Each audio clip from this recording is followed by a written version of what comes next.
আমি তো কোথাও নামিনি, বাট যতটুকু দেখেছি আমার কাছে মনে হচ্ছে জনগণ উৎসাহ উদ্দীপনা নিয়ে ভোট দিচ্ছে, সবচেয়ে যেটা আমার চোখে পড়েছে। বাকিটা হয়তো একটু পরে বেছে বিভিন্ন জায়গা থেকে খবর নেওয়ার চেষ্টা করব আমরা কেমন হচ্ছে।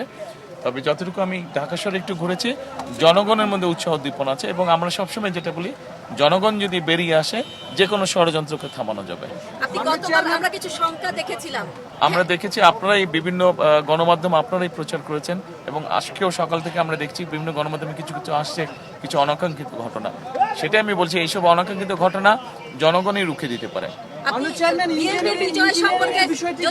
আমরা আমাদের দলের বিজয় সম্পর্কে আলহামদুলিল্লাহ আমরা খুবই আশাবাদী। ইঞ্জিনিয়ারিং এর কোনো বিষয় দেখছেন কিনা মাননীয়? ঢাকার বাইরে, রাজধানীর বাইরে কোথাও কিছু দেখছেন কিনা? আমি এখনো খবর সেভাবে নিতে পারিনি, আমি অফিসে গিয়ে নিব খবর, চেষ্টা করি। ধন্যবাদ, ভালো থাকবেন। রাস্তা বন্ধ হয়ে যাচ্ছে, মানুষের জন্য অসুবিধা হবে। Thank you so much.